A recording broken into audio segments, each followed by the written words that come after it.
And I believe settling into the seat there in his office is Sean Snedeker, Baylor Baseball pitching coach.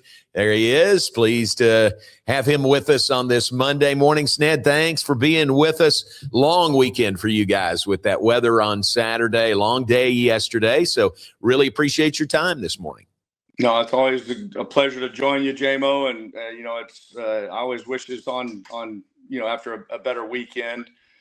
We had a tough one. It was a long weekend. We waded through the weather as much as we could on Saturday to try to get that in. And it seemed like every time we pushed it back an hour, another weather cell popped up. And we sure would have liked to have played on Saturday, but it just couldn't get it in. I felt like the momentum was really on our side at that point, and we had sat here all day. But, we just couldn't get it in. And then we got off to such a great start on Sunday in that first game, and unfortunately we couldn't seal the deal. Tell me about weather, and it's inevitable. You're outside in the spring in Texas, so you're going to have weather issues. But from a pitching perspective, how does that mess with your plans a day like Saturday and a weekend like we had? Well, the first thing and the main thing that neither team wanted to do was burn a starting pitcher, meaning you start the game and you go 2 or 3, 4 innings, about an hour and a half, and then all of a sudden the weather comes, and then your starting pitcher doesn't get to stay out there for his full allotment of pitches, and neither team wanted that. So we kept waiting for a window to where we could at least get two hours of clear weather so your starting pitcher can get his full work in. And we just never could find that window. Yeah, and finally the decision was made, not going to play on Saturday. You got a doubleheader on Sunday, 2 long games. And that's tough, isn't it? I mean, pitching-wise, to know you're playing 2 games on a day. Well, of course, you've got 18 innings to answer, and the team that has the depth in the pitching staff usually, receives that a little bit easier. But we felt like we were in a good spot, and we're in a perfect spot, after game 1 being up 4-0 into the 8th. And Caleb Bunch is our guy, and he's been exceptional all year long. There's been no hiccups, no blemishes.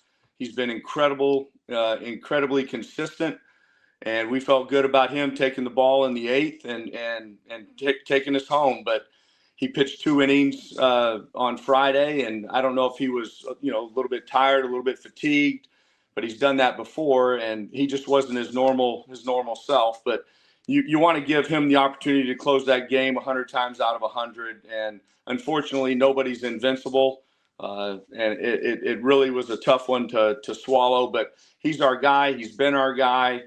He will continue to be our guy. He's been lights out the entire year, and you felt really good about him on the mound heading into the final innings on game 1.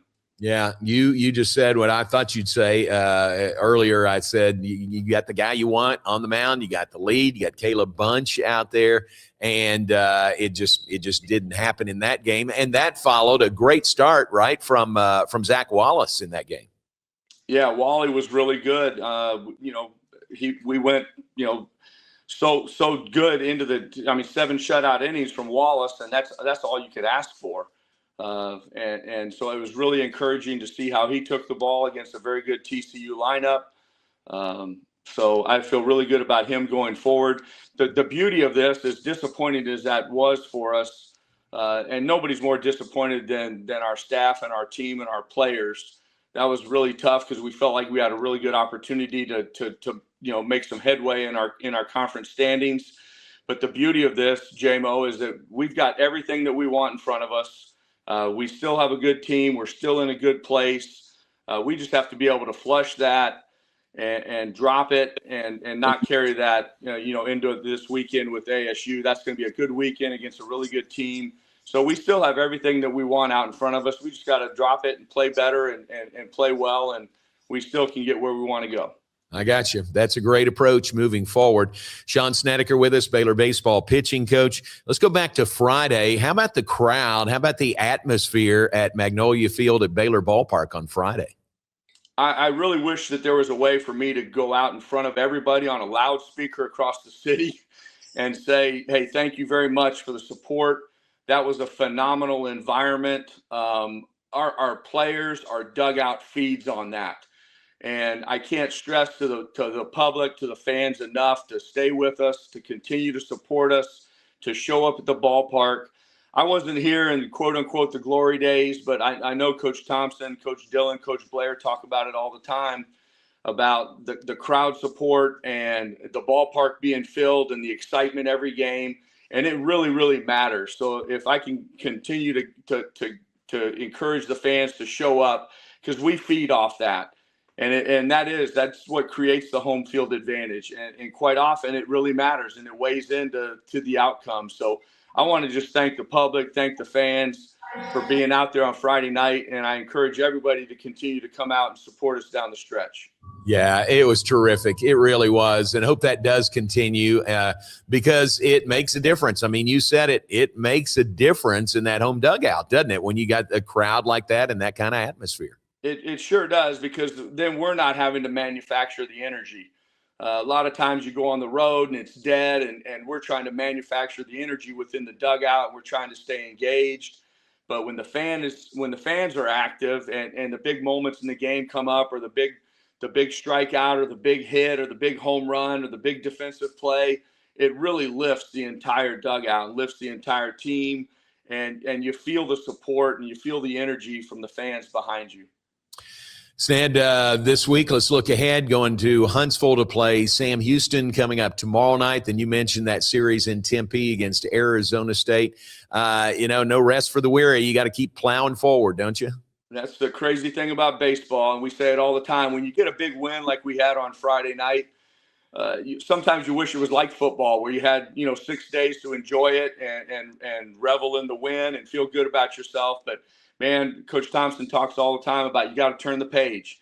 Whether it's a win, a big win, and you're feeling good about yourself, you got to turn the page, refocus, start preparing for the next game. And when there's a loss, it's the same thing. It's probably even more important then. You turn the page, and you got to start preparing for your next opponent. And we've got a game tomorrow night in Huntsville against Sam Houston.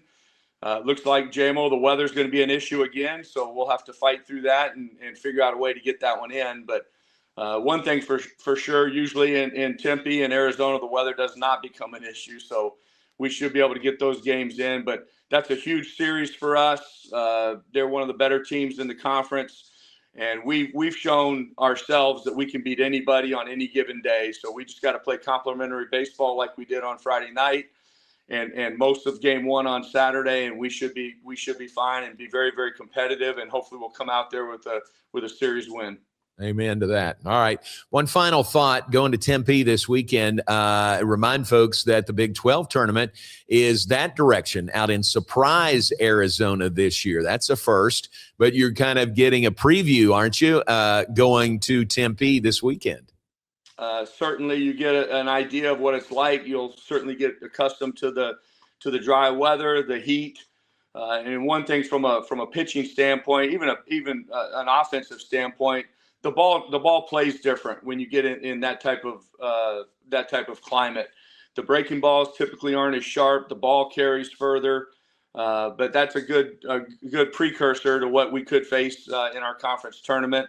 And it's certainly a good experience for our pitchers to see what the quality of the pitches will do when we're throwing them there this weekend, and offensively just seeing how the ball carries and travels. Look forward to that. Hey, man, I really appreciate your time this morning. Thank you very much, and good luck in the week. See if you get that one in tomorrow, and then good luck on the trip to Tempe. Appreciate it. Always a pleasure, JMO. Thank you for all your support and all the work you do for us. Thank you. Thank you.